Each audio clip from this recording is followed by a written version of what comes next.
Hey guys, what's up? How y'all doing? Hope y'all are doing well. I'm still a little bit stuffy, but not as bad. I'm still a little pale, but not as bad. But I did have a really high fever for about 46 hours, so I'm sure it's gonna take a little bit. I tried to go today all day in that heat. Sorry I didn't get that video loaded till later. It was just so hot by the time we got done.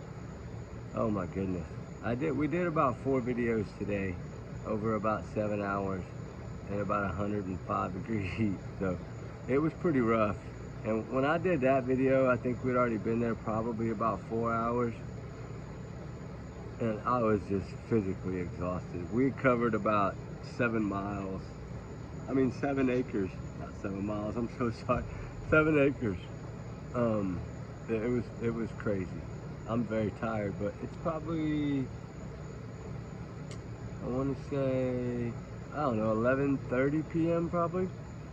I just got to the house. I got to water the garden, and I was like, you know what? I got to come on. I got to talk about this. I got to. The thing is about this case is you have to look at it. It makes it hard because, of course, we all wanted full justice, give it a trial, let them see what happens, right? But think about it. Think about DM, right? It's been almost 3 years, right? Which is absolutely ridiculous, but it's been almost 3 years. They have had to live with this, knowing they're going to testify and have to look the person in the eye that she saw his eyebrows, and now she knew that that guy had done what he had done to her best friends. Y'all heard the 911 call. Y'all see how broken she was. And the other roommate, same way, she's broken too. Yeah, she didn't see him, but she knew that her friend did. And she was just as terrified, and she's part of it because she lived in that house as well. So this will affect her for the rest of her life too. You know, survivor's guilt, that's a bad deal if you don't treat it right. My heart goes out to all of them, especially them too, right? I mean, of course, my condolences to the 100,000 times over. And also, I pray for the 2 that survived, because they're living a life that will never be the same. Their life will never be normal, no matter what. They're always gonna have this fear somebody's gonna come in their house. There's no way to get rid of it. It's gonna be there. You know, we talk about, you know, our veterans that came back from Vietnam and what they wouldn't talk about from what they saw, but yet they carry the weight of it. That's what I'm trying to say. They're gonna carry the weight of this forever. So even when they get married and they have kids, any little peep, any little noise, any little anything they hear at night, they're gonna go back to that. Anytime they're in a dark place, they're gonna go back to that. And that's terrifying to think about. So as much as I'm against the plea, I hate to say this, I hope y'all don't judge me for this in a bad way, but in a way, this plea saves not only the 2 surviving roommates, right? It does. It saves them from having to get up there and do that. I mean, they would have done it. We know they would have done it. That was their best friends. They were going to do it no matter what. But it affects so many in different ways, because the impact statements, they should know everything so they can give their full experience, right, of what they want to say. Just like, you know, Kaylee's daughter, she spoke out on, I think, Brian Aiken's channel or whatever, and the oldest daughter, man, she's Superwoman. Her dad's Superman, and she's like super daughter woman. You can tell she's one that, like, she is going to be the next leader of the family, right? Whenever her parents get old and gray and time goes by, you know, we're all here. We all know we're gonna go home, right? We're all gonna die one day and go to heaven, right? Trigger warning, but we know that. We just don't know what day it's gonna be. We don't know when our number's gonna be called. Is it tomorrow? Is it 10 days from now? Is it 100 days from now? Is it 30 years from now? We don't know that. Is it 50 years from now? We don't know. But the thing is, for one thing that I see that could come out of this that you can take as a positive, there's not much positive in this case at all, but what I'm saying is the families were prepared for trial. I get that. They weren't prepared for the slap in the face they got, and they didn't deserve the slap in the face they got. They really didn't. Not after what they were promised. I agree with that part of it. But when you look at the overall plea deal and you look at the overall ending, which, I mean, I think a lot of us knew it was going to happen this way, just like Stephen Stearns. Only thing I was a little wrong on Brian, because I figured he's going to wait till like the day before the jury selection started, kind of like Stearns did. I thought that's what he was going to do, was kind of wait to that very last moment to play that ace of spades. And he did it a little bit sooner than I thought. And I'm pretty sure Hippler's going to agree after listening to the daughter speak. I think they've come to terms that this is how it's going to end. And as heartbreaking as it is, we have to accept it. It's our justice system. If we have any faith in them at all, right? I mean, it's not like he's ever going to be out on the street. He's not. But the anger is that he can still find a way to appeal, right? Through the Supreme Court. I think y'all all learned by now. I mean, I said it, a week ago or 5 days ago. But hopefully by now, some other people have talked about it.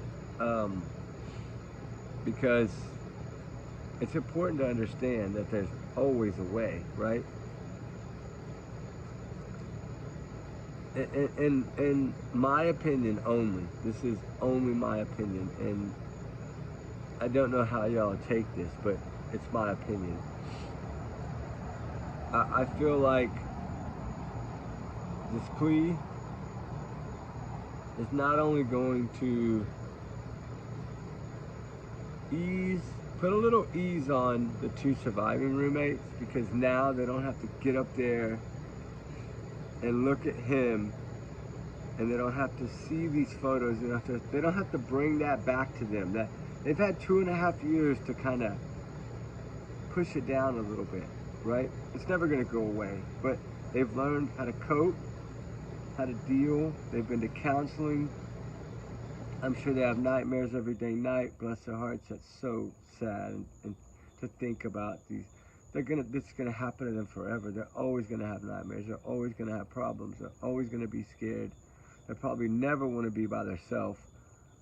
I can almost bet you right now, neither one of those girls has probably ever slept by themselves since this happened. And I bet you every one of their doors is locked and windows are locked and probably have extra locks. I mean, that's just probably the fear. And that's going to be something that here forever. It's not going to go away. And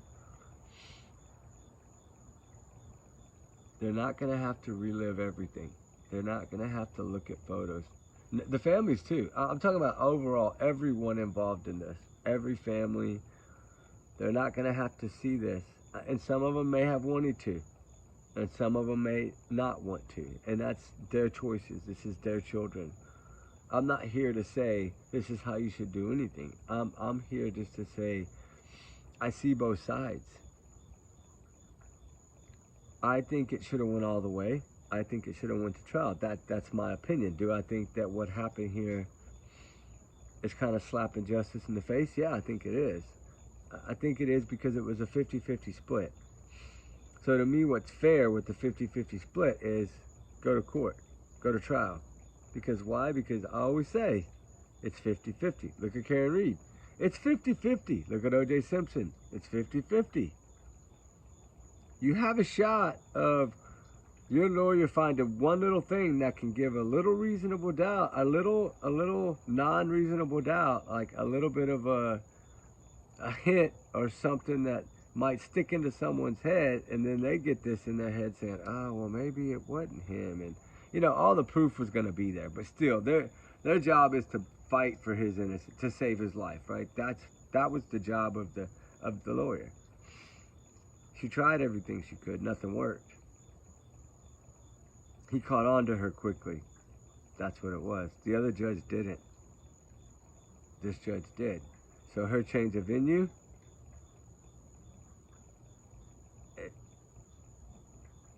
I don't know. I think she would have stood a better chance with the other judge. I'm glad they did a change of venue now, but either way, the outcome would have been the same. Because the evidence is overwhelming. He left the seats behind. That got him right there. That's it. That was their ace of spades for the prosecution. They had him. 100% they had him. It wasn't planted. They knew that. His car was there, driving around. His phone was pinging there. And from what I always said, the Bruce Murphy inside picked the phone up, which means that he could have been anywhere from 5 feet to, what, 300 feet. But it still means that he could have been within 5 feet of that box, which would have put him in that bedroom. That's enough right there. I'm sorry. I mean, there's just so much against him. And hopefully we don't, I hope that to protect the families, as bad as I would like to know the motive too, I think we understand the motive. I think this guy was sick in the head. I think he found a house with pretty girls, and it was a house where he felt he could do what he needed to do what he was gonna do, and get away in the darkness of the night and nobody see him. The house was secluded in a way. It was kind of in between a little bit of everything, but kind of all alone in the back. And you could come down to that house with the layout. I mean, I know the people in Idaho, they don't lock their doors. I guarantee you lock their doors now, but they didn't before. Because I think the ring cameras and security stuff went up by like 89% whenever this happened in that town. So pretty much everybody went to security cameras. That's their kids, right? They're gonna do that. And I'm sure they probably put locks where the parents could lock it with their phone if the kids forgot. I mean, there's a lot of new safety measures that a lot of parents did in that town. And this hurt that town badly. And there's a couple of things I want to say, so I'm bouncing around a little bit because I think I should talk about this before I talk about that. But do y'all think in a way that the house being torn down, which we knew they had a solid case, but the house being torn down, I think, was more to protect the college, because there was a lot of people saying, I wish that house was gone. I don't want to see it. It was killing them to see it, right? The ones that went to school with them. A lot of these people, they knew a lot of people, right? They were so friendly and nice. They had met anybody they meet is like, they treat like a friend, right? They were just all big-hearted. They gave everybody a chance. They gave everybody a shot. They loved their little group. They were like their own little family away from home. And they just all had big hearts. And so I feel a lot of this was done to protect the school. Maybe I'm wrong. If I'm wrong, I'm wrong. I think that house being torn down was more for the school. Sorry. I think it was. Yes, they put a memorial, they did that. That's respectful, that's wonderful, that's great. But I still believe they tore it down because the school was worried, right? They tried to put all that away, like get it out of here. so we can keep these kids in school, right? And I understand that college survives on how many people come to school there. So if you have less people coming, which I'm sure they still do have less because of that, but it'll change in time. But it still it hurt that college. It hurt both of them, and because a lot of people were so scared, their parents just brought them home. Some of them never even went back. I mean, that's how bad it was. Some people did not go back. And a lot of people changed schools. And you can't blame them for that when you're in a small town and something of this magnitude happens. Because it's a shocker, right? It scared the hell out of everyone there. Everyone was paranoid. Everyone didn't know what to do. What would you do if your kid was there and this happened, right? You would freak out and bring your kid home. That's what I think any parent would do. And so the college had to figure out, what do we do? And this is where I'm going to say this, and I'm only going to say it once because I still wonder if it played a role in this. Because I still think he gave somewhat of a confession in the beginning when he went in there and talked on his own free will. And she tried to get that statement thrown out, remember? It's under gag order, so we don't know what his statement was. But evidently, he talked a lot. And I'm curious of what he said. Because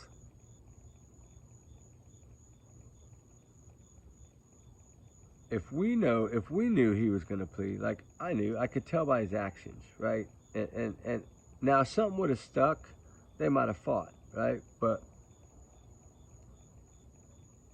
they didn't get anything to stick. So he had, like I said, he had no choice. He's a coward, he's a chicken. He's scared of the DP. So we knew that was gonna, either he was gonna try to find a little loophole to fight with and hope that somewhere, somehow somebody had messed up, which evidently they did a perfect investigation and didn't mess up, because they had all their ducks in a row. They had enough ducks in a row to make him plea, beg for a plea. So they had enough evidence to get him, right? Put it that way. He would not have taken a plea if he thought he had any chance at all of winning. But he knew every chance was pointed at a loss, and that he would be getting a chair. And that's why he played this little stunt. Like I said, he's a coward, he's a chicken. He has no heart. Some people are just born that way. He has no emotion. He has no understanding of compassion or love or caring or family or, somebody like this, he doesn't understand. This makes me think his family must be really messed up, because if his family was a loving family, I don't see him having all these things. But you got to remember, we know that the family was not exactly what you think a family is, because his own dad called the police on him. So that tells you something. How many of y'all in here had to call the cops on your kid, right? I never have. I mean, I pray to God I never will have to. That's something that shouldn't happen. And that shows you how the family had a little bit of a woo-woo-woo-woo, right? Because you have a sister over here that was kind of making these crazy movies, like slasher movies or whatever, and I think one is like a psychology. The one wants to write a book now, and I don't think that they shouldn't get any of that options. I mean, hopefully the judge will at least put that thing into where any money goes to the victims' families. He can do that. And he can make it to where him and his family, they can't profit off of it. I don't think anybody should profit off of this unless it's the victims' families and the 2 surviving roommates. That's the only ones that, if a dollar's going to be made off of their children that are not here anymore to defend themselves, then that money should go to their charities, their college scholarship funds, whatever they have set up for them, because all their parents set up something for these children. These were wonderful children. They were good, big-hearted children. They were like family, away from family. And of course, you know, I mean, Kaylee and Maddie, that, I mean, even the older, Kaylee's older sister, that, hey, she has 4 kids of her own. And she's going through all this tough as heck with 4 kids. She talked about, you know, how families, everybody plays their role, right? I love to hear that because that's how it is in my family. Everybody has their role, and that's what makes the family go like this. Like I always told everybody, I'll take care of mom. Don't worry, I got mom. You know, I'm the middle child. I just think that comes with being a middle child. I always told him, I got mom no matter what, you know. She's not going to a nursing home or a rest home. I'm not going to let that happen. That's not, I don't think that's, to me, that's not what I would do with my mom. My mom needs to be able to sit by the ocean and watch the waves, or, you know, if she's going to be inside, she better have a bunch of big windows where she can get her binoculars and look at birds and squirrels and everything, right? That's how my mom is. But anyway, besides that, I don't want to get off topic. I'm just saying this is how these family is. And to listen to Kaylee's older sister talk, to hear her, like how they've had to prepare themselves. They were so emotionally invested and prepared for a trial. And then when something like this happens, you have to go, okay, now that's not going to happen. And that's the biggest shock in the world, right? Because they wanted to see the trial. Now, there's some of the families, I think 2 of the families, they didn't care either way. And that's their opinion. That's great. There's nothing wrong with that. And then you had 2 over here that wanted to fight, Maddie and Kaylee's dad and parents. And, you know, I mean, Maddie and Kaylee had grown up together since they were little kids. So I'm sure as the parents, they probably, you know, if when you lose a child, it's got to be the worst. It's got to be the worst thing imaginable. And then when you lose 2 at one time, because they looked at Maddie as a daughter, just like Maddie's parents looked at Kaylee as a daughter, right? That's just how it worked. And so it's like those 2 families, it's like they lost 2 kids. And that's like a double slap in the face. And then I'm sure they think, and hey, at least they went to heaven together, right? They've been together since they were little kids. At least they went to heaven together, right? And yes, that could give a little bit of, I don't know. There's no closure. We know that. There's no such thing. There's just not. There's everybody is going to handle it differently. Everybody grieves differently. We can't imagine how they feel. We can only try to even talk a little bit, but we're still never going to get close. And my heart goes out to each and every one of the families.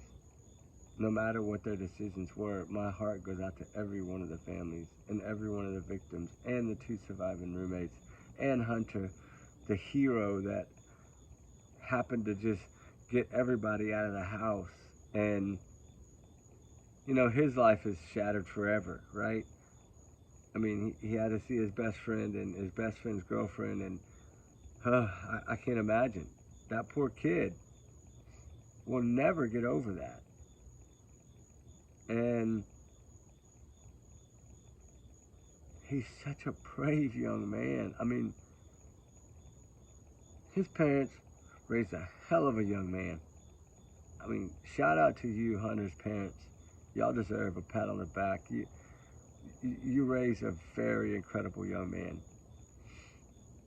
He saved all those girls a vision that would have given them probably 100 times worse nightmares than they're having now. He saved them from that. And he had to take it all in. And bless his heart, I feel so bad for him. But I'm so proud of him.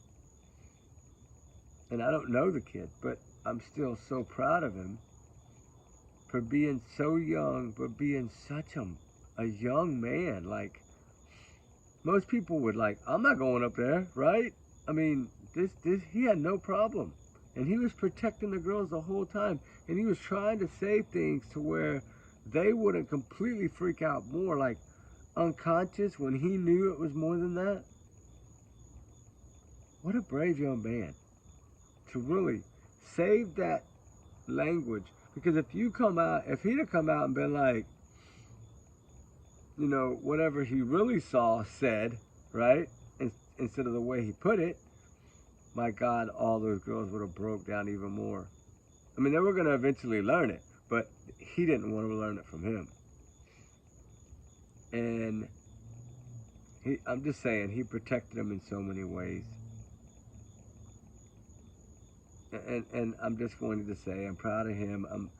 His parents raised a wonderful child. All of them parents raised wonderful children. I'm not saying any different to anybody, but I'm just saying that young man is a stand-up little young man. And now his life will be that image stuck in his head for the rest of his life. All because of one psycho, right? One psycho that has no heart, he has no feelings, he has no emotions. He's raw.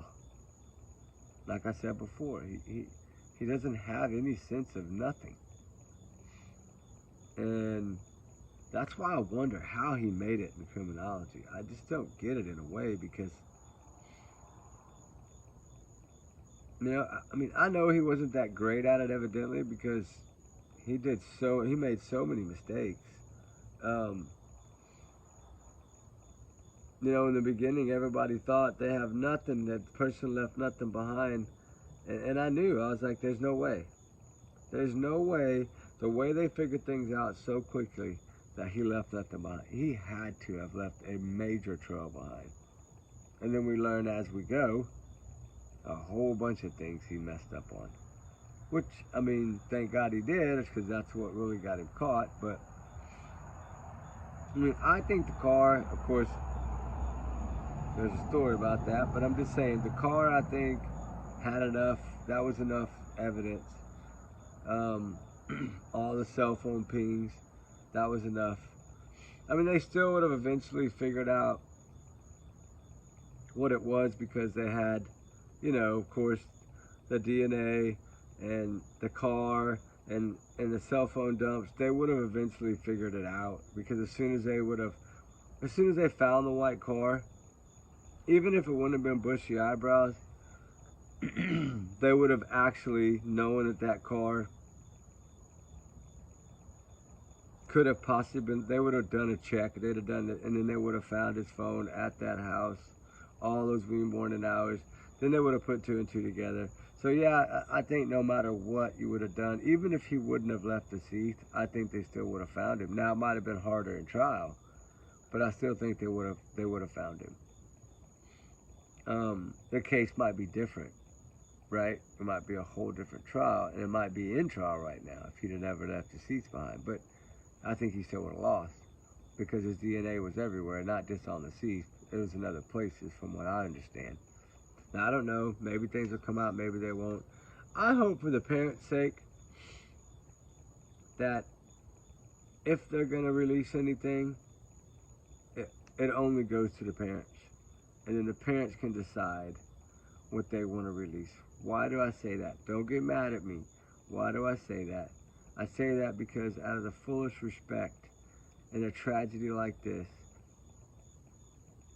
we don't deserve to know and see things and see photos and see images of what happened to their children. It's not our children. I'm sure you want to throw another heartbreaking on top of these people, put all that out there for the world to see.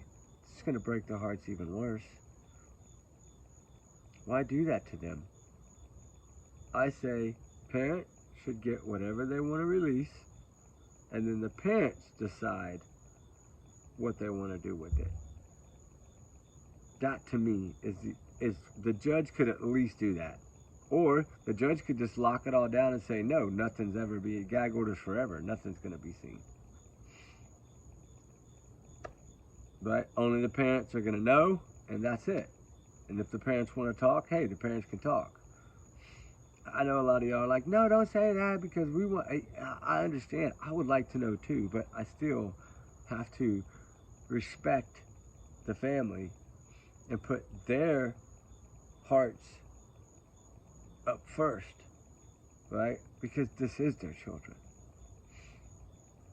So if I don't know, I'm okay, right? If they don't know, it's going to be worse. So I say they should know, and then if they want us to know, they'll let us know. That's just my opinion. I'm sorry if you don't agree. I know there's a lot of people that want to know everything.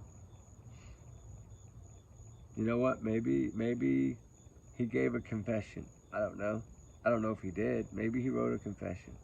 Maybe that's all y'all need to. That's all the public needs to know is his confession. I mean, but as far as all the other stuff and all the fine details and all that, no, we don't deserve to know that. That is like, to me, that is so private that I think it should be family only. That's the last time I'm going to say it, but I'm just saying because it bothers me that see, there's people are so mad that this isn't released and that's not released, and I'm sitting here going, the families. Think about the families first. Think about the 2 surviving roommates first. Think about the ones that are living this hell every day. Do you really think they want us to see and know everything that happened to their child? Some of them might. And that's be the ones that would share it. And that's okay to me. But as far as it just getting dumped out there for every media network to grab it and run with it, I just don't think that's fair. Because that's not respecting the families, the victims, or the surviving roommates. To me, it's not. Now, maybe I'm just wrong and maybe I shouldn't feel that way, but I can't help it. I have to put the families first and their wishes and their thoughts first. And out of respect, I just think that that's the way it should be. Will it be that way? Probably not. Because if you look at this, I don't think the families, I think they included the families so well in the beginning. And I think that Judge Hippler really supported the family through this by his decisions and not accepting emotion and calling it a bunch of BS and telling them to give them some damn real proof about an alibi stargazing on a cloudy night. That right there should have told everybody. This dude's an idiot. He's an idiot. I mean, are you kidding me? Stargazing on a cloudy night? No, it don't work that way. That was the dumbest thing he could have ever said. He pulled that shit right out of his ass. Trigger warning, guys. Sorry. Earmuffs. he pulled that shit right out of his ass. And that was the dumbest thing I ever heard. And that's when I realized right then and there, this jackass is gonna freaking shock everybody and plea the day before the damn jury starts. That's exactly what I thought this whole time. I talked about a video 6 months ago, but I didn't talk a lot about it. But I always felt, okay, this guy, if he's that dumb, then at least at least have your lawyer look at the damn weather before you say that, right? Like, I don't understand. I mean, he was out there that night. He should have known how bad it was cloudy. I mean, I thought so much different was going to happen. I thought he was going to have probably put his cell phone somewhere and pointed at the sky and turned it on like it was recording stars and shit or something. But then when you think about it, it was so damn cloudy, there's no way he could have done that. But yet he still used that cloudy night as a star gauging night. He wasn't gauging stars. Nope. And you know, it's just like the turning the phone off. I mean, if you follow the same path over, like going to work, right? You go the same way. Probably stop at the same store, get the same drink every morning if you get a drink, or get the same snack for lunch, or you stop at a store usually every morning probably and you get something, whether it's a drink, whether it's a fountain drink, whether it's a water, you know, whatever it may be, whether it's some wings or some Gatorade or something, you're going to stop at a store, right? You're going to follow that circle every time, right? And then one of those times, say that you just don't stop at the store, right? You just drive right by it. Then something happens. And then they're going to be like, well, every time she goes to this store, why is this day different, right? Just like him. He always went all the time, but that time was different because he turned his phone off and then turned it back on like 2 hours later. And that's the only time during all these trips that it was different. That's the only time it was different. And it was different because that's when he has made up his mind to do what he was going to do. And I know some people have said, well, if they would have just went back to the food truck, yeah, but they still would have probably been back before he got there. I think he was on a mission. It wouldn't have mattered if they'd have came back at 4 or at 4. I think he would have waited. I think he would have kept driving around. I mean, the thing is if he was that close, right? and the DoorDash driver seen him, right? That's another one that's affected by this forever. But, you know, like, I'd like to know what time exactly she saw him, because that would kind of give me a better understanding. But I mean, we have a rough idea of the time frame, and they have the camera footage, and you know the you can hear the thump and all that. I mean, we know all that. We know the times of all that. We can go by what DM says, her text message, her first message. That's gonna have to be like when he was leaving or when he had just walked out. Like, I think she immediately texted her or immediately called Kaylee's phone. Something she did.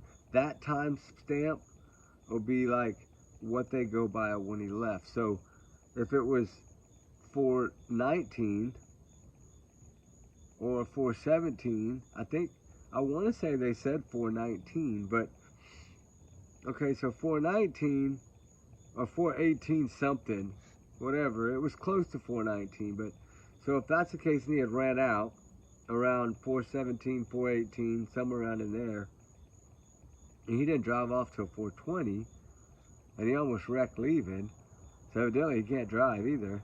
I'm trying to understand the time exact, but you know, like that's the thing. We'll never really know, and that's okay. Only if Brian ever really tells his story. And the problem is we can't believe his story. Because how are you going to believe someone like that? You can't believe what he says. I'm sorry, I wouldn't. There's no way I believe a word he said. He's basically, you know what he is now? He's basically a scarecrow. I mean, he's never getting out. Yeah, he's going to try his little fancy thing to get the Supreme Court to get... I think they'll probably say hell no, but he'll still have a shot at asking. And you know what? All it takes is the one person to be there that day that decides, that, oh yeah, we'll give you, and then there you go. And that would really, I hope that doesn't happen. I really do, guys. I really hope that doesn't happen. I hope that they turn down. But he's going to try. I'm telling you, he knows what he's doing. He doesn't want this to be over. Now that he took this plea, I think he's mad at himself. And because I think now he's coming to terms with that, okay, I admitted to it. And at this sentencing, you're going to see a different Bryan Kohberger. You mark my word. Watch. At this sentencing, he's going to have different demeanor, different face expressions. Just watch. Why do I say this? It's because once that goes down, the only positive thing I can think that'll come from this sentencing is the fear of prison. Right? The fear of prison. He's been being held in a little county, man. That's nothing. Just wait till he goes to prison. You're gonna really see what this guy's made of. Believe me. And by now, what's gonna really fire up the people in the prisons is when the sentencing happens. Because a lot of people are counting on Hitler to not accept his plea. But from what I've gathered, it's already signed. I mean, if it's already signed, it's pretty much over. Stephen Stearns, as you know, same thing, like I said, on both deals, saving tax dollars money. Now he's got to worry about where he's going to go to prison, right? I mean, he's going to be treated differently. He's going to be way differently than Bryan, and it's going to be way different for both of them. Yes, they're both going to be in boxes forever, but Stern will probably be in Florida, and that, I give him 6 months. There's too many people that want him right now bad, so, because what he did to a child, and it's just, in prison, that's bad news.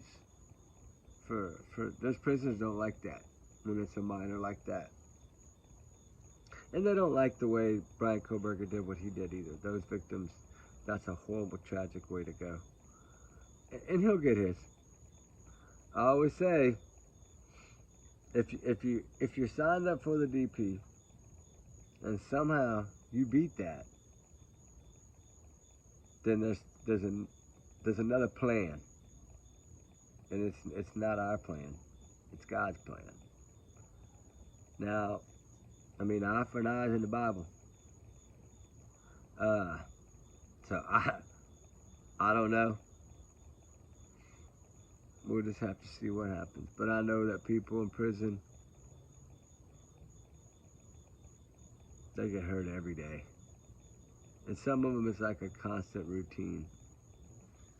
And I guarantee you, something will end up happening. Put a little money on the books, right? That's all you can do.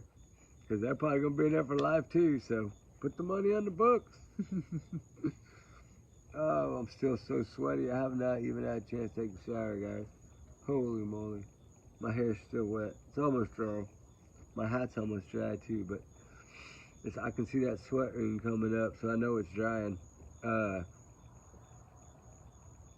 I'm heartbroken by it too, guys. I am. I admit it. I wanted to see this go to trial. I think this would have been such a educational,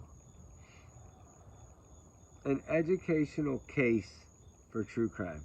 It really would have been. It was the biggest case of the year, the biggest case of the last couple of years that I've been waiting, and the families have been waiting so patiently for. That were cheated. Sorry, I think they were. Some of them are okay, and I understand. I respect that. Some of them wanted to fight, and I feel bad for them because the ones. I mean, it's still in a way it's justice. You can't say that it's not because going away forever, and at least him agreeing that he would never try to plea or ask for a plea. Yeah, at least he put all that down.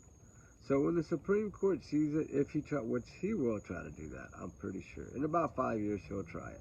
He's gonna build and build and build. You watch. He's gonna get access to computers. He's gonna get access to books, access to law stuff, and he's gonna start working. Just watch if he hasn't already. He's gonna try to figure out some loophole, some hole, something somebody said, something somebody did. Just watch. He's gonna go and go and go and fight and fight and fight and try to figure it out. And he's going to try to get a different lawyer to take it to somewhere and see if they can get it to the Supreme Court. Watch. And it's sad, sad, sad, because in 5 years, the families are going to finally be like stopping to think about this horrible monster and put him behind them and focus on the good things, that their memories of their daughters, and they're gonna get slapped in the face again in like 5 years. And it probably won't stick, but it's still gonna bring it back up, right? It's gonna dig it up and bring it back up and put it right in front of their face again. And that's what Brian wants to do. That's how sick and twisted he is. This is someone that is different. It's different than any of the other ones we've seen before, including Ted Bundy, including BTK. He was nothing like any of them.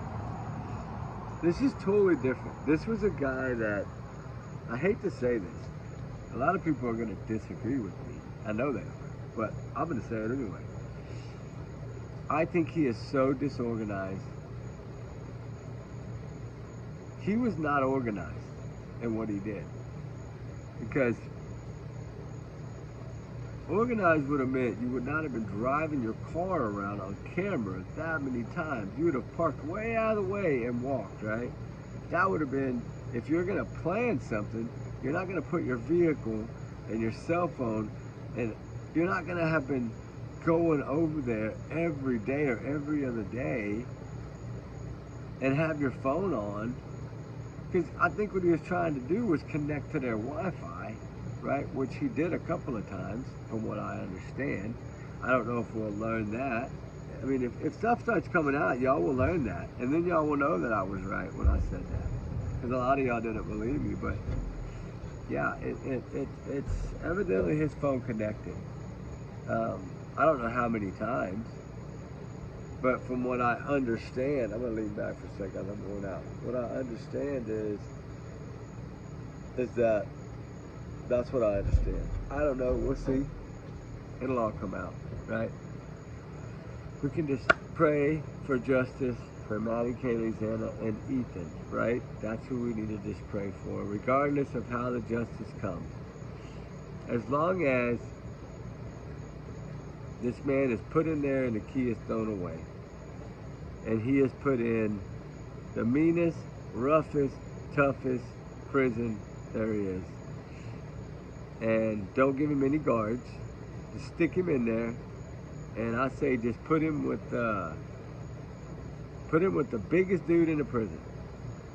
The most toughest, meanest, vicious guy in the prison. That's who you room him with. And then you tell that guy before he gets there, what this dude did and how many families he destroyed, so that that guy can welcome him in, right? That's how it needs to happen.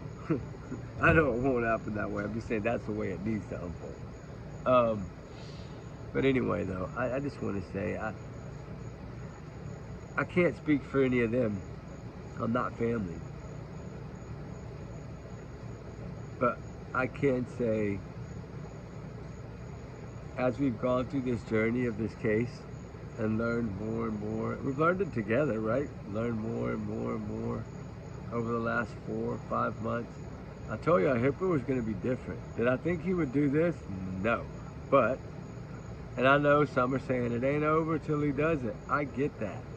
But pretty much it looks like it's going to be a plea. And it looks like this deal is going to go through. Yes, it's disappointing. Yes, it's sad. I mean, I'm sure there's probably a 1% chance that he'll say no, but I think he's pretty much going to agree with prosecution, because if he doesn't, he's going against prosecutors, and I don't know. We'll see. I think it's going to be what it's going to be, and what we see is what we see, and that's what's going to happen. I'm not going to say it's right. I'm not going to say it's wrong. I'm going to say it's right for some and wrong for others, because these families are divided on how they feel about it, and you have to respect that to the fullest. Some families are tired of having to live it. They're tired of having to have every news station in the world emailing them every day. Probably, I'm sure they get a lot of emails every day. Hey, you think you got a minute? You got a minute? I'm sure of it. Every day, somebody's trying to get them. And they just want to be left alone, right?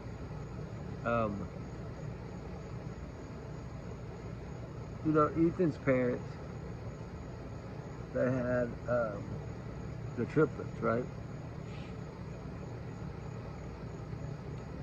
You still have that brother and sister there. That's Hunter too, I believe. You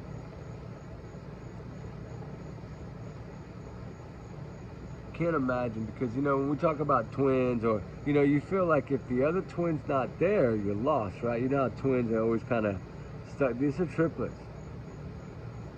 and one piece of their triplets is missing, and I don't know how the siblings felt. I don't know if they agreed with their parents, or if they were more on Kaylee's dad's side, like if they were more wanting to see this go. I don't know how. Everyone is going to have their different feelings and opinions on it. The only ones that have really talked about their feelings and opinions on this particular topic are basically Steve, Kaylee's dad, and the oldest sister. That's it. And both of them, my God, I mean, I've always called Kaylee's dad Superman. Y'all know that. I think this man is one of the strongest willed men I've ever seen or had the pleasure to know in my life. This guy,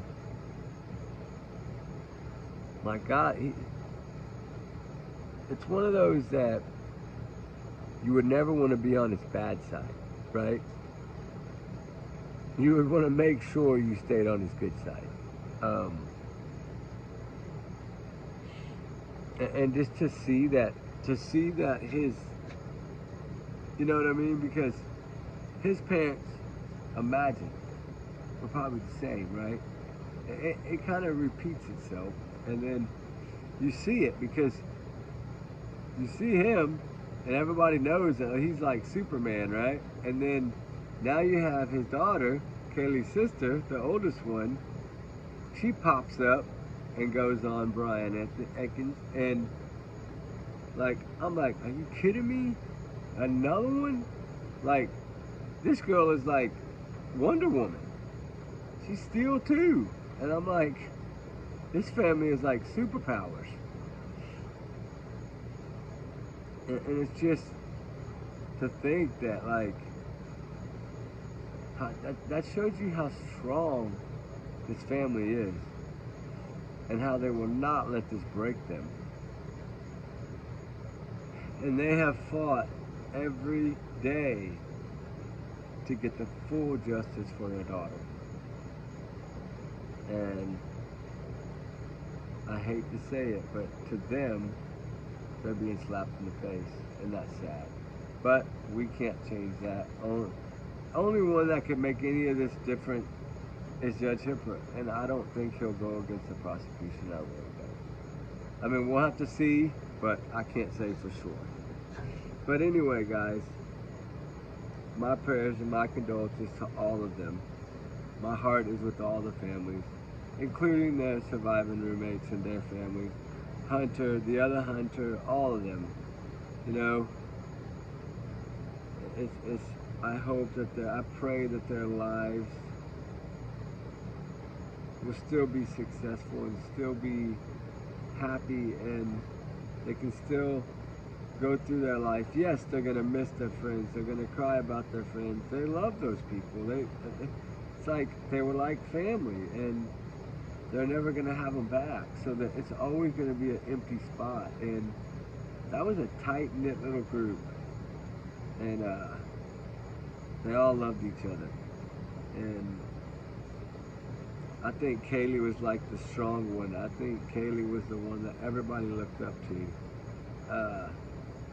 Because her and Maddie, I think, ran the show. I really do. I think that they were two little Spitfires, right? And I think that they were just so big-hearted and loving people.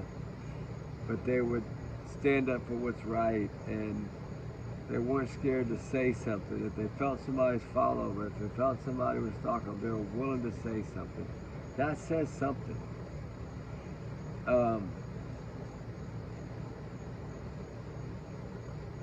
It's just that, I mean, you can't take back time. You can't change anything. You have to go forward, but you know, it's just a tragedy. It's a tragedy that everybody will remember for all the rest of all our lives. The ones that cover this case, the ones that watch us, the ones that have researched and deep dived and been a part of this case in any way possible. You're always going to remember this case. It's always going to touch your heart, no matter what. And it's going to touch your heart in a different way than most cases. But to me, the one thing during all this that I think, in my opinion, should be done is that if Hitler goes through with this and they sign the plea and he goes off to prison, I think it should be no money to be made, no book deals to be made, no interviews, nobody can talk to Brian Kohberger, nobody can interview Brian Kohberger, nobody. He's going to sit in that cell, he's never going to have any visitors unless it's his family, and that's the end of it. That is how it should be. But it won't be that way. And that's another thing that Brian's going to smile and be happy about. And he should never be able to do that. Just watch though. He's going to be wanting to talk to this doctor and his friend, that lady, and she wants to write a book. His sister wants to write a book. And his sister's probably going to get the story, like, from him, because she's probably going to go see him and talk and try to get his story and get the truth from him. Because he's going to want his sister to make the money off of it so he can support his family, because his family, after all this, is barely scraping by. So, I mean, you can't imagine, right? If it's your son and you live in a small community like that, like, everybody in the community don't like you anymore, right? It's just how it works. It's not, I'm not saying it's the parents' fault, right? I'm not blaming them. They didn't do this. They were thousands of miles away. I mean, they didn't. If they'd have thought their son was this type of person, I would think they would have seeked him and get some damn help. I mean, they thought he was just doing so well and he was doing so good and he was going to be a doctor. They had no idea all these things he was planning the whole time. Sad, right? His own parent didn't even know him, but guess what? When the white car came out, from what I understand, everybody in his family thought he did it. So that tells you they knew something wasn't right about Brian. That's what that tells you. His sister to accuse him off the bat of doing this. She's the first one. I still think she may have been the first one to call a tip-in on her own brother. I'm not lying. I've always felt that way. Because she voiced it. I mean, I don't know. It might not be. But I don't think he should get no privileges, not one. I don't think he should get any visitors unless it's his family. I don't think he should be allowed to profit or make a dollar from anything. I think if any money is made, it needs to go to the victims' families or to the charities of the victims. That's it. He should make zero money. Nobody should make any money off of this guy. It shouldn't happen. And technically, everything that's in there that's sealed under this gag order, it should be up to the parents what is put out there. That's just out of respect, if you really think about it. It's their children. They had to live this. They're still living this for the rest of their life. Their kids aren't coming back home. They're not going to wake up one day and their kids come walking through that door on Thanksgiving break or Christmas break or summer break. Their kids aren't going to pick up the phone or call them anymore and say, Dad or Mom, I don't feel good. What do? Do I take this? Do I take that? All kids do that. My kids call me all the time, can I take Tylenol with ibuprofen? No. They're separate. Take them separate. Don't take them together. Well, I only have one Tylenol and one No. Okay, take one or the other. Don't mix them, right? I mean, my kids still call me for little things like that. They're not going to get that anymore. It's sad, isn't it? So at least out of respect, I don't know. That's what I've never understood. I'm so upset at these people that don't get. He admitted to what he did. The proof was 100% overwhelming. The evidence is a mile long. He would have never won this case. And yet, they still want to try to go after people. I just don't get it. These two roommates that survived this, they've been through enough hell. And people that want to talk bad about them should be ashamed of themselves. I'm sorry. They should be ashamed of themselves. And the thing is that people don't usually put themselves in their shoes before they talk about them. And if they did, it would probably be different. But a lot of them just, they don't have the heart. They have that cold heart. You know, like a Kohlberger heart, kind of. That's really what they have. That's the only way I can really say it. And it is what it is, right? We can't change it, but I wish they would all apologize and stop talking BS. I mean, the dude's already admitted to guilt. It's time. It might not have been, he didn't really have to say much. He might have to do anything. Just yes and no, yes and no, yes, yes, yes, yes, whatever. That's really all he had to do. He didn't say anything other than that. He can't talk around people. He's not going to be able to talk in prison. He's not going to be able to do none of that. And that's why I think he had a problem teaching. That's why he got fired. I mean, he could have been fired because they were already looking at him, and I think that I think the professors already knew they were looking at him. I think they'd already talked to that professor. Once they found that white car and got that ID, I think they went straight to that professor, found out anything they could about him, found out they needed to know everything. And I'm sure that professor knew right away, and I think that's why they fired him. And you know what's crazy is the way he cleaned his apartment. What did I tell y'all? He wasn't coming back. And a lot of people, oh yeah, yeah, yeah. He wasn't coming back. And then that came out, what, yesterday? That he wasn't planning on going back. I'm telling y'all, he wasn't going back. He wanted to be far enough away as possible. He was going to go, he would have gone somewhere else. He was not going back. He couldn't take a chance. Right? I mean, smart. If he'd have been a little bit smarter, like he would have bought a new car. Like the next day. I mean, I don't know.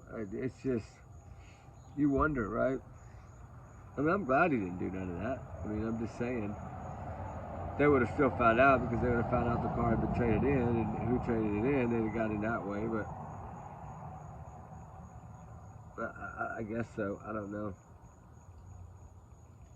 I mean, a lot of people said that those two pullovers on the way home were FBI and all that checks. I don't really know about that, but I wondered about it because the reason I wonder is because none of them gave him a ticket.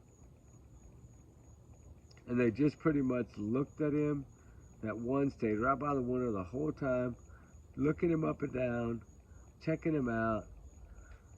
I think the dad knew by then. I think by that far down the road, that dad knew. I think that dad knew when he flew there something was wrong. I think his daughters had probably already said something to him. Because I think they had already brought up the white car, but I could be wrong. I think the white car was already out there when he left. But again, I don't know. But I am physically exhausted. So y'all guys have a wonderful night. We love y'all guys. We appreciate y'all every day. I hope you have a blessed day. I hope it all works out for these families. It might not work out the way everybody wanted it to. But the one thing to think about is he's going to be in that box forever. He's going to try to fight it, but he's not going to win. I mean, yeah, he might get an appeal, but I doubt it. They're usually going to deny it. But he still has a shot. It takes one person to give him a shot. But even with the shot, the prosecution case was so strong, he'll still lose. And he did sign saying he would never plead, but that doesn't really matter to the Supreme Court. That doesn't matter. And I know some of y'all might disagree, but I'm being honest, guys. He can. There's always a way. It's out there. There's always a way. And it's sad. That's why you gotta get that D. But seeing the DP, I mean, they could have appealed the hell out of that thing and drug it out forever. And there's a chance that they could have got the death penalty taken off anyway. Later on down, like 10 years from now or something. But, I mean, they fight for those people on death row all the time to try to stop it. And usually they slow it down for a while, and they'll buy 6 months here, and they'll buy 5 months here. I mean, it's I don't know. I guess he just felt like he knew he couldn't win, and he didn't want to go to the chair. And then you had Stearns on one hand that he wanted to go to the chair. Or he wanted to go. But at least that's what he told his mom. But then he takes plea. Who the hell knows, right? Anyway, we love y'all guys. Y'all be good. Y'all be safe. Remember, these are my opinions, my thoughts, my theories, my speculation, my free speech. I'm damn sure entitled to it. And I'm going to use it. And I appreciate all y'all listening. And again, I want to say my heart goes out to all the families. I'm so sorry for y'all's losses. My condolences to every one of y'all, all the families. And I pray for the 2 surviving roommates. I pray for Hunter. I mean, that young man is incredible. those girls should, they should, them and Hunter and them will be friends forever. He saved those girls a whole lot. Believe me, more than those girls will ever know, because those images don't come out of your head. And he saved them girls from seeing those images. And that's truly a blessing on those girls' parts. They don't realize what he saved them from. And I just, like I said, he's just an amazing young man. His parents should be proud. So like I said, to all of them, you know, from the bottom of our hearts, we love all of y'all, all y'all's families. We pray for y'all. If there's ever anything y'all need, reach out. I know we're a baby channel, but we can still help. And I got a lot of connections if you need help with anything or, you know, things like that. So I doubt y'all need anything. I'm just saying, if anybody does, you know, I'm always here. We're always here. We're a family here in this channel. I love that. Y'all all got big hearts, you know. I appreciate all y'all's big hearts. I'm sitting here doing a video. Dorothy's still up. I just seen the message from the Sebastian video I loaded earlier, I guess. But anyway, y'all be good, be safe, guys. We'll talk soon. Y'all's comments are y'all's and y'all's alone, not to reflect the channel. But we do our research together. Why? We're a big heart, little family. And trigger warning, time to 100 million. And everyone is innocent until they say they're guilty. How about that? Until they say they're guilty in a court of law. He said it. Guilty, guilty, guilty, guilty. He said he was guilty. But I still have to say everyone is innocent until proven guilty, because it's not over till the sentencing. Oh, don't ever forget that. A case is not over till the sentencing. Anything can happen between now and then. Brian could pull his plea. Judge Hipper could say no.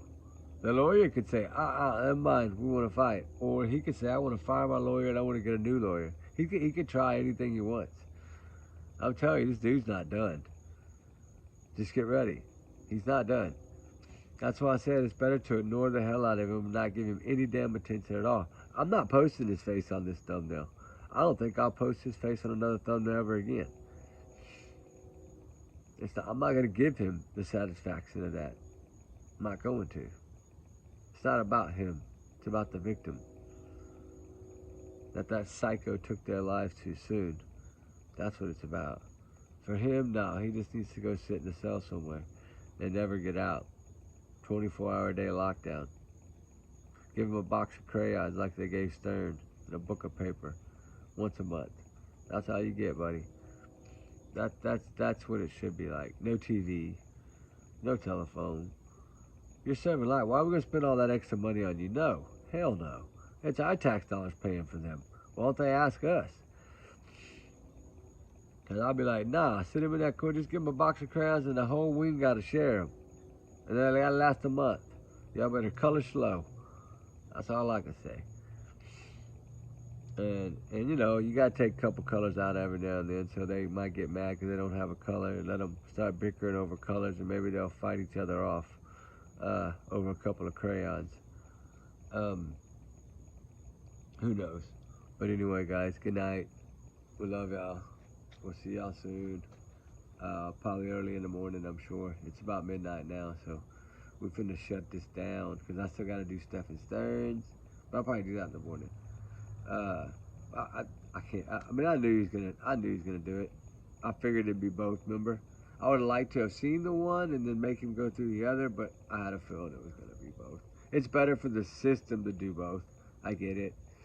It's a win-win for them, and they don't have to go to trial. Because he knew he couldn't win.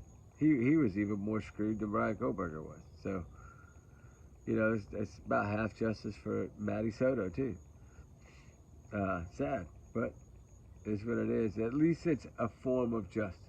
At least they admitted to their guilt, right? That's kind of how I felt in the Kohlberger. Like, at least, put it this way, he got so damn scared and he admitted his guilt. He stood silent in the beginning. I always say when they stand silent, they're going to plea. Remember, I said that in the very beginning. If they stand silent, they plea. And now what is it? 10 for 10. is what it is. I don't know why. They just do. When the odds are stacked against you and the evidence is piled on your head, I guess you got to take a plea. Especially when you know you're going down that road if you don't. And Stearns is not scared of it. Well, I guess he is because he ended up pleading. Although he told his mama he wanted to be in the DP, so he'd be treated, he wouldn't be around all those prisoners. But this time, Carmen worked backwards for him. He stuck him in regular population. And now he's got to fight off all the people that don't like him. The ones that are giving videos like this. Hey man, that's Stearns? Oh yeah. We got to get him. We got to hit out. Yeah, we got to hit out, right? We're going to take him down, right? You seen all those videos popping around everywhere? Those inmates are talking about taking out Stearns, get some money on their books. They don't know how much the price is yet, but it's like, man, how do these guys do this, right? They're in there for life, too. They ain't never getting out. So to some of them, it's like, all right, how many can we... I guess it's just a number to them. Give me another 100 years, sir. Come on, right? Yeah, I mean, that's the thing. You can't... I get it. You're not going to... He's going to have to learn that you're going to have to be... You know, when you go outside, it's going to be 10 or 20 people. When you go to the shower, it's going to be 5 or 10 people. It's not going to be... Right now, he's doing everything on his own. And right now, evidently, he's not showering but like once a month. Because he's that scared. Imagine in prison. If Stearns is having trouble in a county, he's that scared he won't even shower. Whoo boy, he got another thing coming. That dude, he ain't fit for where he's at. And he damn sure ain't fit for where he's going. So the Stearns one to me broke my heart, but this dude just put himself in a position that I don't think he even realizes the power of it. He will. I mean, he will. Now, whether they're going to come find him the first day or they're going to let him settle in first, I don't know. But even Stearns knows. His parents know. His parents know that these people are doing this. They're talking like that, the inmates. They know. His dad knows exactly how it works in there. Believe me. Why do you think they said they wanted him to be in DP? Because even the dad and mom know he will not make it in the regular prison. But that's where he's going. Because he took the plea. So now, he has to deal with the consequences. There's a bunch of mad people over there in Florida right now that can't wait for him to get there. They're gonna open their arms up like this. Come on in, come on in. You gotta go see Bubba. He's at the end down there. Last cell on the right. Bubba needs to see you. And all the newbies gotta go to Bubba, right? That's how it works. And then you're gonna get down there to Bubba.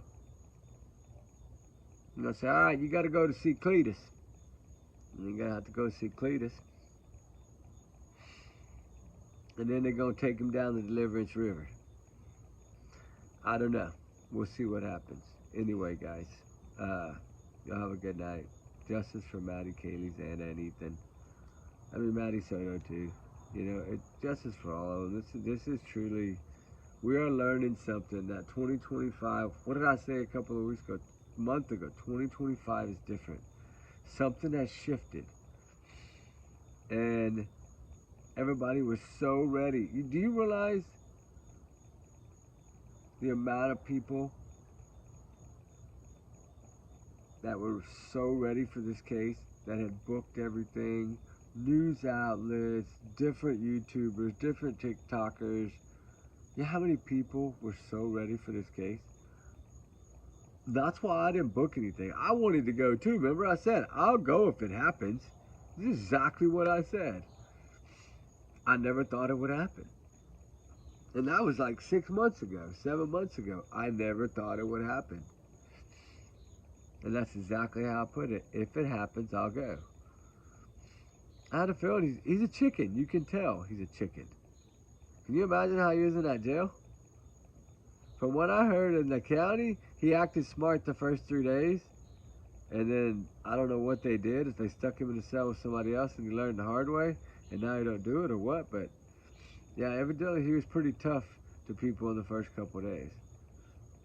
He's trying to show that he's tough, but they know that. Don't think those ones that have been in there 15 years already don't understand what you're doing. And to them, it's like, okay, he's weak. He's trying to act tough. They see it as the opposite. You're better off just shutting up and walking in there probably, and just keep your head down and don't say nothing. Because the quiet ones are usually the ones that they're scared of. And you got people like saying, I need a pen.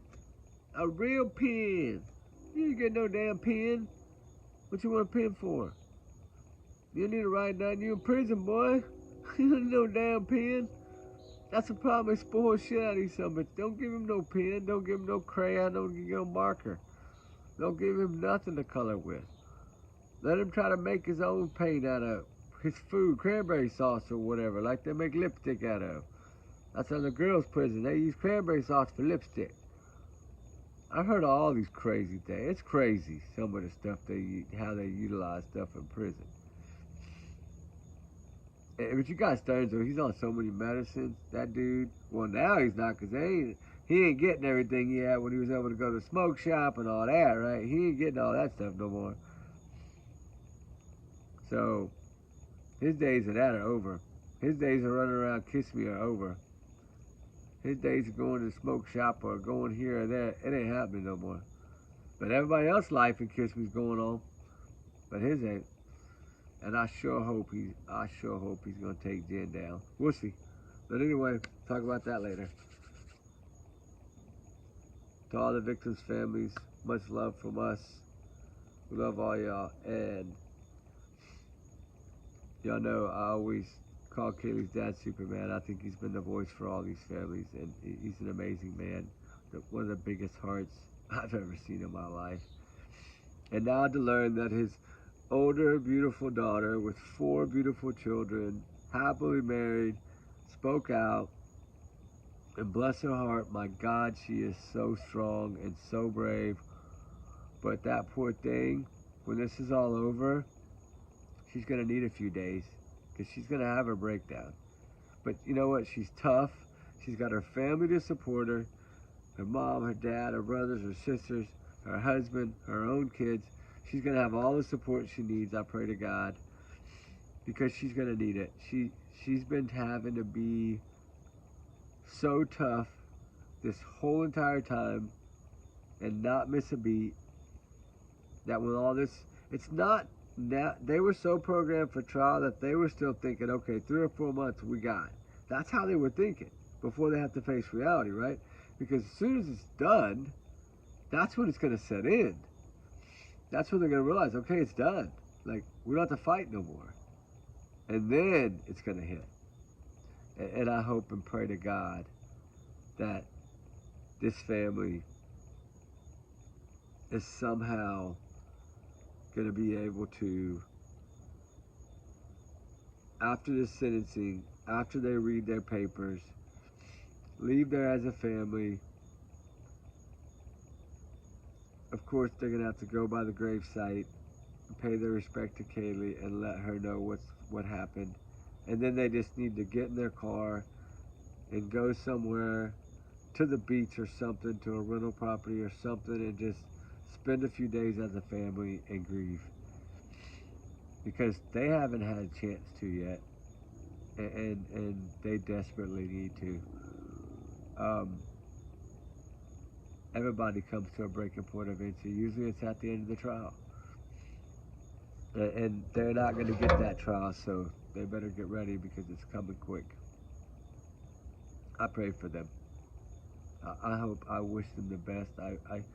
I pray to God that they pull through this strong. I know it's hard, but they stay bonded, they stay grounded, they keep living their life for Kaylee as well as their own children and themselves and their own family. They're gonna always keep Kaylee in the spotlight, no matter what. That family will always keep Kaylee in the spotlight. That mom will not let them not. That sister, that dad, they will not let that fade. Same for Maddie, same for Xana, same for Ethan. Everybody's families are different, and they're all gonna fight for their children, no matter what, in their own way. But I did wanna say, shout out to Kaylee's older sister. My gosh, incredible. I heard her. I listened to a little bit of it today while I was searching. I did listen to a little bit of it, and truly amazing to listen to someone, especially a young lady, a young woman with children in a family that she has to tend to, and yet has put her sister's case as a top priority over everything, and still able to manage all her other things that she's got going on in her life, and still be as strong as she is. That's truly amazing. Like I said, that family is tough as nails, and I mean they all are, but y'all get what I'm saying. Anyway, to all the families, again, our heart goes out to all of y'all. You know, I hope that he gets put away somewhere in a corner cell with no window, no nothing, and just leave him there, right? No phone calls, no book deals, no visiting, no nothing. Just stick him in a corner somewhere and leave him there, and forget about him. You know, you can serve the trays every day, but you know, it is what it is. That's sometimes that's what you got to do. Will it happen? No, because they treat prisoners like it's just a Holiday Inn and shit. Trigger warning. Got TV, cable, iPads, tablets. Come on, really? Hell, they've got cell phones in that shit. Trigger warning.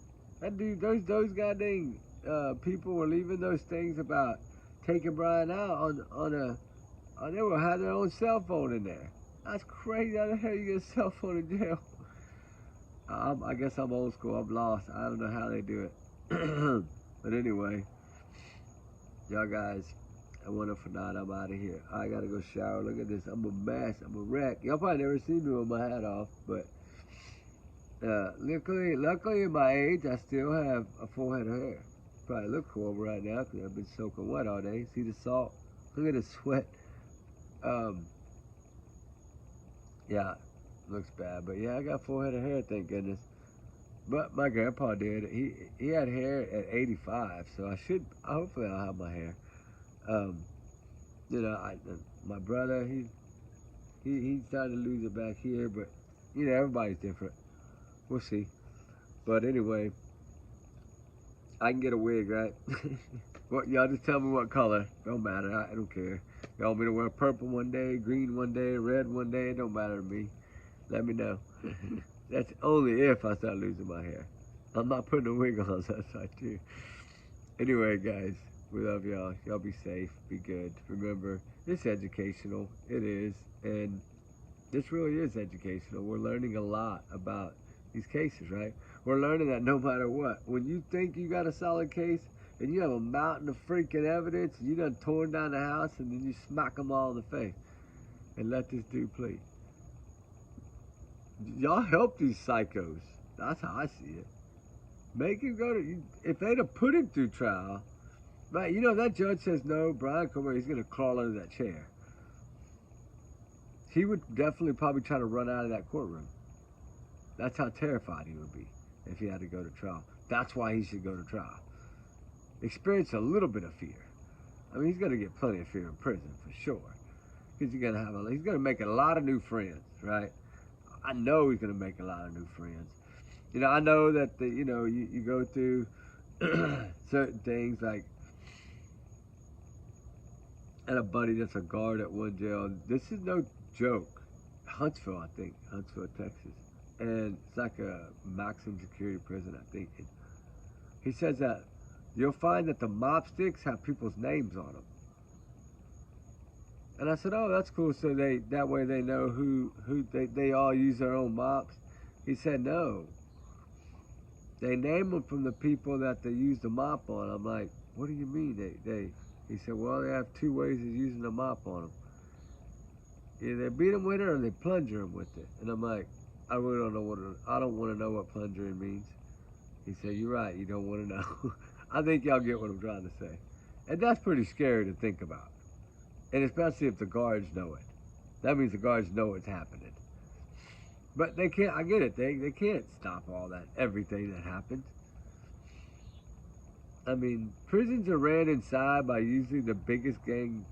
Whoever has the most members in their group, that's who kind of runs the prisons. From what I understand, now I don't know for a fact how these big maximum securities work, but I'm pretty sure that if you got connections and you got people inside, you can probably do anything in there you want to do.